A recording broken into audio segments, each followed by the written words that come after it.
thank you so much for coming on. We're very big fans, especially of, gosh, church is our new love. I've been working on ashes. Like everyone's like, get ashes. We want ashes. And I'm like, okay, I'm going. Oh my gosh, I'm so excited that you're, moving it up or gonna put it out in late summer, early fall. I think I heard. Yep. Maybe. That's No so pressure. exciting. Well, and the teases have been so great too. Like those are some like legit teases. It's not like a line. Like you've like given us a lot. I just read the prologue last night and I was like, oh, I like that. Because it's a backflash. Yeah. And I was still like hooked. I was like, oh my gosh, I love this.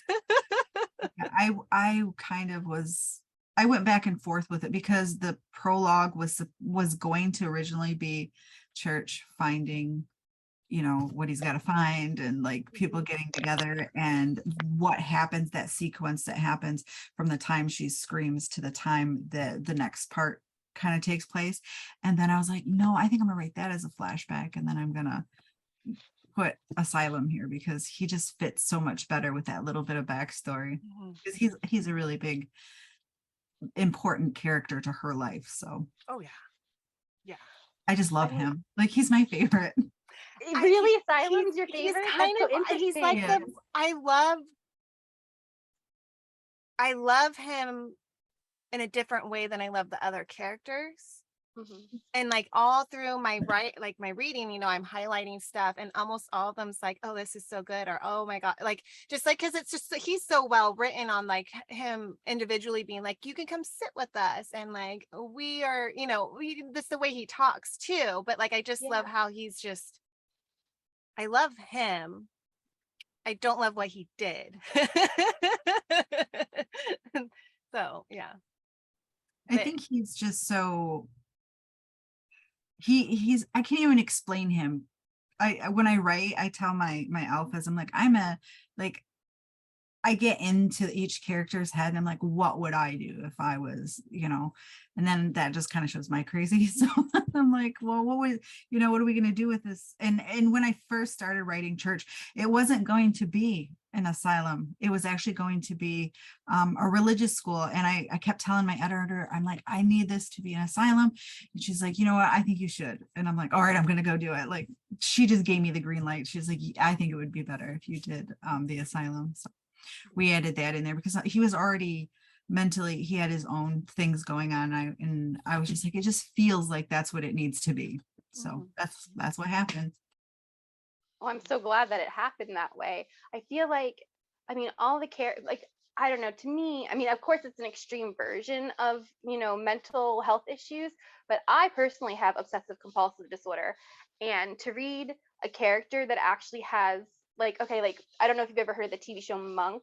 When growing up, I always saw Monk the obsessive compulsive detective, but he kind of has more of like obsessive compulsive personality disorder. So everyone always thought growing up that I was like a clean freak and super neat. I'm like, no, like I'm counting, I'm like flicking lights off and on. I was like doing my little zipper on my binder, like 1, 2, 3, 4. So I'm like, oh my gosh, like this is an actual representation of actual OCD. And I don't know, it's kind of nice to see something like that represented in the book. So I really enjoyed that. Yeah, I have OCD and ADHD. So like I'm sitting and I'm wiggling and I'm just like, I gotta go. Yeah. But I was like, I want to give somebody what I have. So I kind of split it up because I have a lot of things. I was like, one's gonna be OCD and one's gonna have like a little ADHD. And then, Asylum, he's kind of like, I told my alphas when I was writing him, and as we go through it, because I write and they read as I write. So when I'm doing it, I tell them that I don't ever want readers to know who he is, like what his deal is. He is just out there, and that's the only explanation, because there is this scene in Ashes where it kind of flashes back to their childhood, an incident that happened between them. And they're playing like hide and seek type thing. Pirates is what they're playing. And she's the princess running from the bad man, and he chases her and he finds her, but it takes him a long time to get to her. And you can tell like how much the dynamic between the two characters changed as they grew up and as he progressed into whatever he's got going on. And so you'll see where he is more like sweet and caring, and you can see how much he cared about her and how it grew into like an obsession type thing. And so when I wrote that, I wanted the characters, for those two in particular, when readers read it, for them to wonder what his deal is, because he knows things. And you may have seen it in church where he'll finish a sentence for somebody and they're like, how did he know that I was going to say that? Because he does it with Sin in the bathroom, and he's like, how did he know? Or on the phone it was, and he's like, I don't know, whatever, guy's weird. But he's just an enigma, really. Yeah. I was trying to figure out, actually, I was like, I was trying to figure out where you were going with that, because I noticed that a few times, and I think the teaser he does it too, or something, like he like says like exactly like the time and place to me, and I was just like, how does he know this? Like I'm like, is he psychic? Like, does he have that? Like, like what is this that he has that he knows, or is he just good at putting, like, he's observant, so is he just putting two to two together? Like, I'm like, I don't know. I'm excited to maybe find out, but it sounds like we might. He's very mysterious, so I think I want readers to make an assumption about what he has, because I'm never going to come out and say that he has XYZ. So I thought, most people are like, oh, he's schizophrenic, or he's got some kind of personality disorder, and he probably does, but there's something deeper going on with him. I guess I see it in my head, but I just don't want to like put it out there for readers. I want them to make the decision. Yeah. I like that. When I first read him, I wondered if he was going to be a love. I mean, because in these dark romances, you never know. Because it's a fine line with the actions that a lot of them take. I was like, is he going to be redeemable? Like, is he going to end up, like, I was wondering at the beginning, is he going to end up being a love interest? And because it kind of went on, I was like, okay, no, he's the villain. But like then he'd have these like sweet kind of moments, and I was like, I can't tell sometimes, and I'm leaning more towards he's not, he's the villain of the story. But I mean, I don't know, there's just something about him. I'm like I could see, like, if you wrote a book about him later on, like, in his own like redemption arc, I'm like, I'd be for that. Like, there's something about him where you kind of like, I don't know, you just feel for him even though he does these things. I don't know, there's just something about him. Yeah, like he's just my favorite. I actually had these little characters, these little cartoon characters made of all of the characters. I'll release that in the group at some point, but I was just like, make sure he has that crazy eyes. I'm telling the artist, he's got crazy, give him crazy eyes. So I shouldn't feel bad that I like kind of like him, like I'm like, oh, I love him. Yeah. Okay, good. I'm like, is it bad that I'm like kind of rooting for him in a way? I mean, I don't want, because I am too. So we're together, because even when I was reading the prologue last night, I was thinking, I'm like this is so effed up what he's doing. But I mean, I understand what he's doing. Like in his mind, though, it's pure, like in his mind, he's not wanting to cause her harm, like in his own logic. I that's why he's just so well written. Like, my gosh, like, that's so interesting to hear that he's your favorite too. He is. I really like him. A lot of people Ashes, but Sin, and they hate Sin, and I'm just like, I love Asylum. Well, I feel like with I Trust You with Sin, like, I'm like, okay, we're gonna end up loving him. He's gonna be like the one that's hard fought and like will win us over. At least I think. I don't know. You could take it in a completely different direction. Like I said, when you read him, you're going to go, what is he doing? But then you're going to go, oh, I can see why he's doing it. But wow, that's weird. And that's just kind of like his story is just, he's just out there and just doing things that make you question like your sanity. Like, why do I like this guy so much? But exactly. Yeah. And I don't know. I know a lot of people have been speculating, like, is Bryce going to join? Is he going to join up? And I just thought it was funny. I mean, my alphas already know what's going to happen, but when we talk about it, they're they're so excited. They're like, I can't wait till you release this because people are going to freak out because I am writing it. So I don't think anybody's going to predict what's going to happen because I felt so free when I wrote it because it's because I used to write paranormal quite a lot in that you could build this crazy world and there were really no rules and you could just make them up as you went. And that's how I feel with this, is because anything can happen just because that's just their personalities. Like everybody in the story is just so like crazy out there with how they deal with things.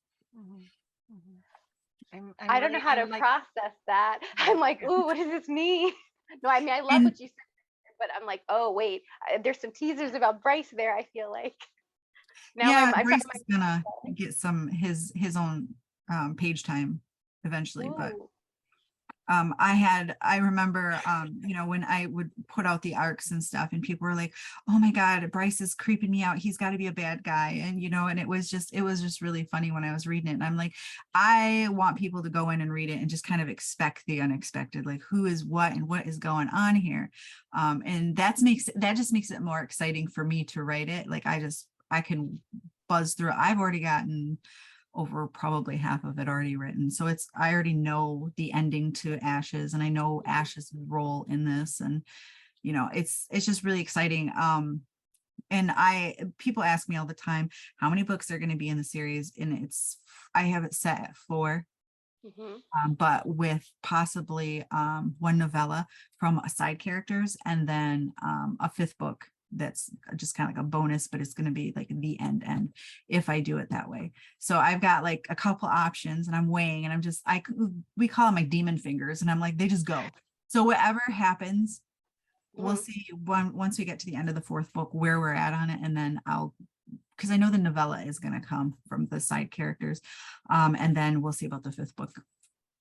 I love that. I love it when authors leave it open to where it takes you, that you don't have it like it's gonna be 3 books and that's it, because it's like I just love it when you write. I've found that the authors I love the most are the ones that just let the characters speak and they just let them go. So it's like, if this ends up being a super long series, it ends up being super long. If it ends up being short, it ends up being short. Like I love that. And that's why I'm always like, even the release dates, I'm like, take your time, do what they tell you to do.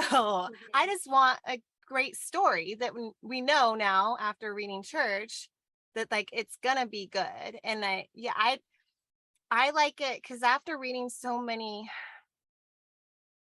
books, darker side of books too, there's a formula that Megan and I have complained about off camera that's like you can tell like, okay, this is a clue, okay, like we would be able to predict stuff. And it's like it gets kind of like, I like when it goes to the Church, like I don't know was gonna happen, like I didn't know that the ending was gonna be what the ending was, like it's. And then same thing with like Ashes, like I don't know, even with the prologue, I have no clue where you're gonna take it. I know. So it's just exciting. It's really exciting. Yeah. It's with Ashes, because like with Church, you kind of, I don't know if you noticed that more of the focus was on Church and his kind of personality, and nobody ever found out Church's backstory.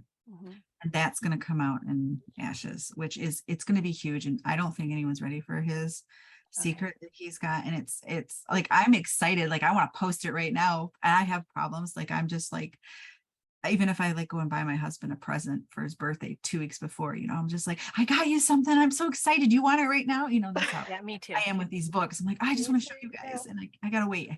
It's really hard for me. Yeah. I did notice that he was missing on that because I had it in my notes for our episode and I like had everybody's like why Stitch's name Stitches and Sin. And like, I have like notes on everybody, and Church, I just had question mark because I'm like, I was like, I'm like, I don't know much about him besides like, I mean, we got his POVs, but I don't know like everything. I think I just put Hunt's animals. Like, well, and his father. There's hints about his father. So yeah. But now I'm wondering if it has something to do with his mother. Oh, huh. Yeah. It's like we're looking for yeah, his I wanted to make sure they all had this like twisted dark backstory that makes them who they are. and Church's is pretty. His is just, like, he grew up in a rich, like, well-off family, but he was just born, to be who he is, really. Um, but the story of like why he became what he is, because I mean, obviously he's born to be a little woohoo, but then other, like all the others, they all had situations that made them like kind of transfer like into what they are. Ash's story was so heartbreaking. I definitely teared up during his story. Yeah, he was actually kind of sad to write, because he just, he has this problem he couldn't control, and he didn't know how to control it, and his family didn't know how to get him to control it. And then, the tragedy happens, and it just kind of like spiraled him a little bit, and he just kind of never really came back from it. And he just, suffered because he tried to kill himself and all that stuff. So it was really sad to write his. Well, I think all of them were actually were. Oh, that's I mean, because even like Serena's, I think, story. Oh my gosh. Got me, and Megan knows. I can.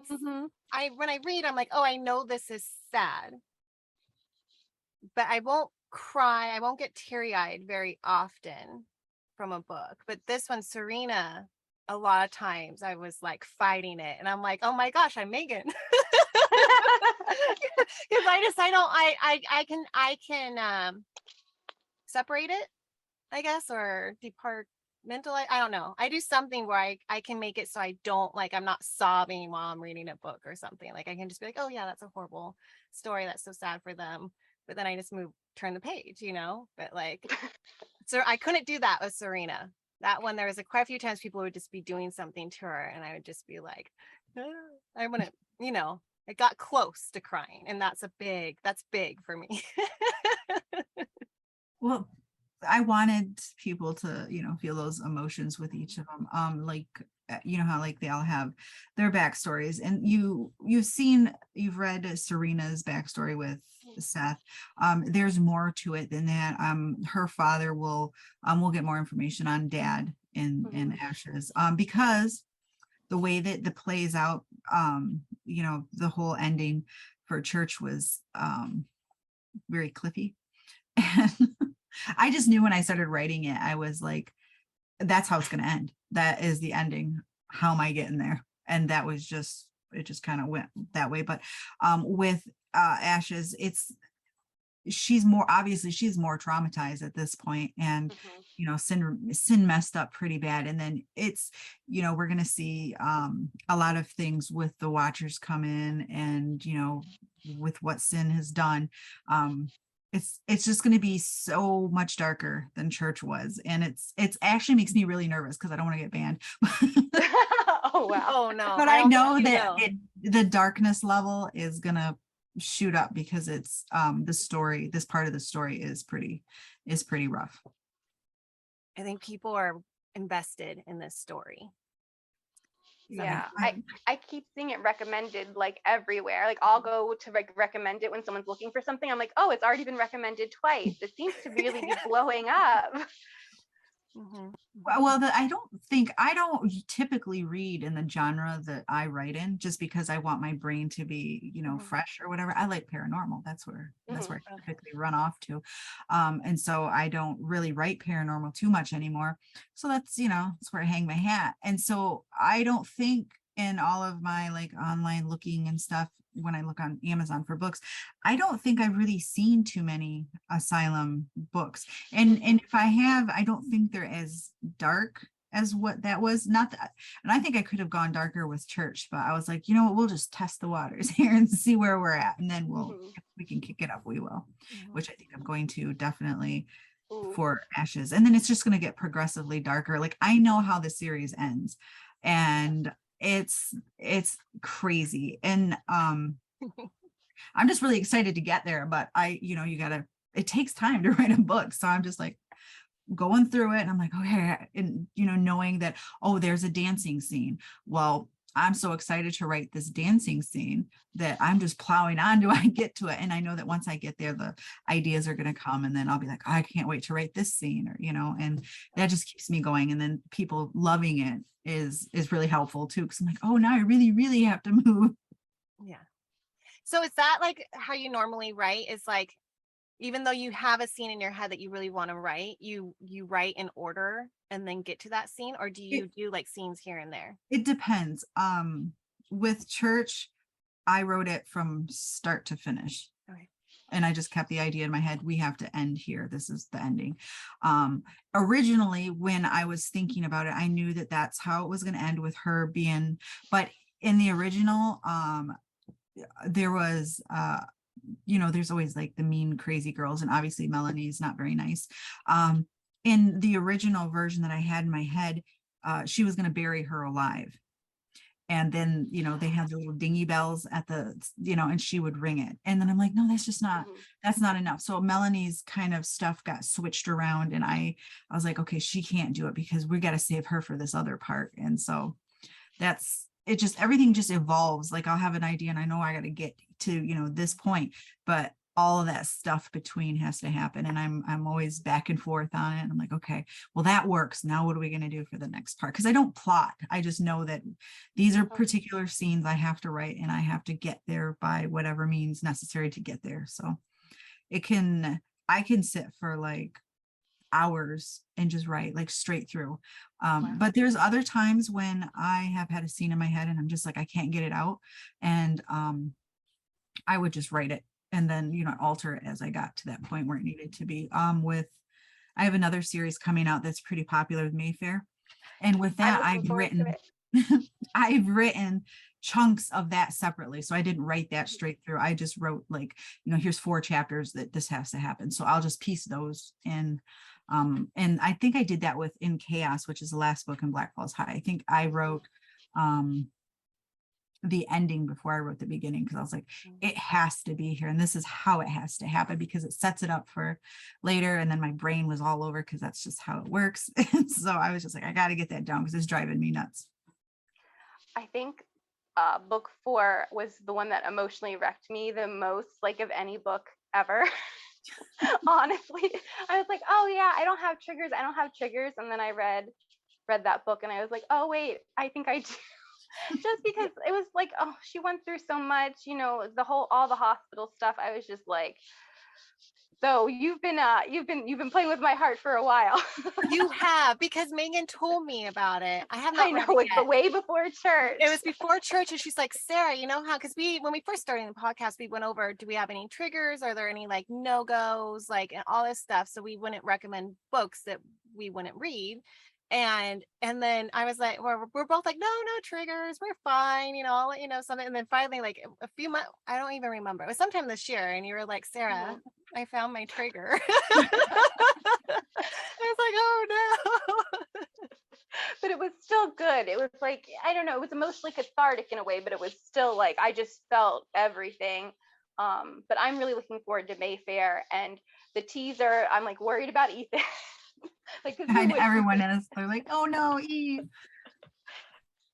Yeah, but I'm still so excited though for it. I was so excited when I read the end, and I'm like, oh wait, there's going to be like at the the author's note that there was going to be more. I'm very excited that there's going to be even more after Mayfair.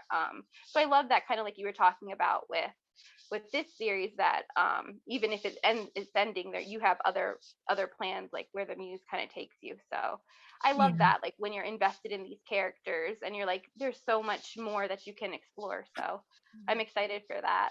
But yeah, that series really, I was like, it's so good. The plot, your plotting is so good. Like I love the spice, I love the romance, but I love when you can just really get into a story. And like with the beginning of Church, for example, it's about Serena first. It's the flashback, and then we're learning about her past and her present, and it's hard to it's a sad story, but like and nothing against books that like start off with like the sexy scenes first and everything, but I loved getting that like juicy plot first, and having the plot like before the guys are even introduced suck you in. There's just something about, I just love the way that you write these very juicy stories within romance and dark romance. I like the slow burns. Like even when I'm reading, I don't want them to just jump in because I have to feel that connection. So when I write it, I'm just like, oh, I know it's like chapter 20, but just a little bit more. Yes. Make it burn just a little bit longer. Yes, the burning's I good. prefer it The that burning's way. good. It makes it worth it. Because I've read books where I'm like, I know you're saying that she's your everything, but I'm not feeling it yet. Right. You know, like how did we go from last week you weren't together to this week you're saying I love you and you're everything? I'm not, you know, so like I like the slow burn to an extent. It is a great way to get pages turned because I'm like, I need this. But that's what I like about church is we still got like those teaching scenes. We got those group scenes, those moments with each individual guy, even, you know, so it's like it wasn't like super slow burn, you know. It was just the right I'm worried amount of about burn. that. Yeah, I was just like, you know, I don't, it was over halfway before like real stuff happened. I mean, there was the cemetery scene early on.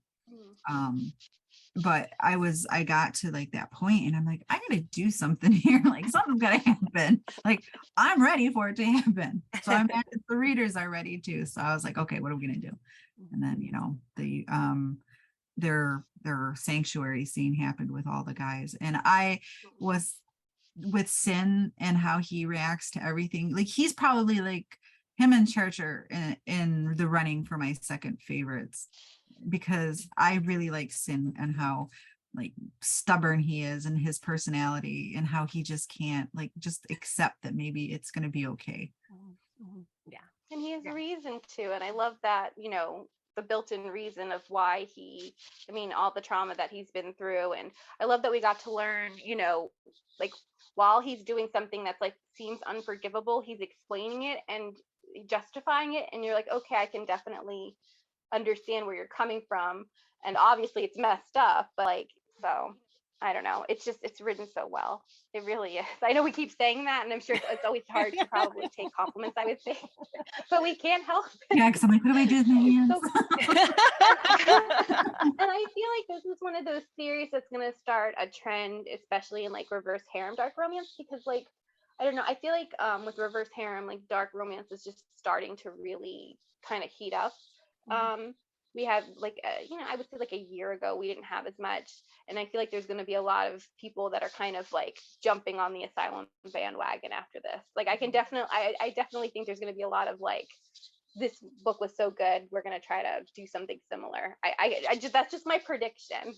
I kind of see that too. I mean, I reached 1,000 reviews on that thing so fast. Like I remember when I first started out writing, it was a struggle to get 5, you know, and then, you know, 2 weeks in and it's already at 1,000 and, you know, the ranking is holding steady. And I was just so surprised that so many people liked it. Cause when I wrote it, I was a little on the fence about it. I'm like, I really want to write this story, but at the same time, is it too much, you know? And then I put it out there. Cause my, one of my alphas, she was just like, this book is so amazing. I'm so excited. And she just kept, you know, you got to do this. You have to, it's great. And so I was like, okay, I'll just calmly release it and hope for the best. And it took off pretty good.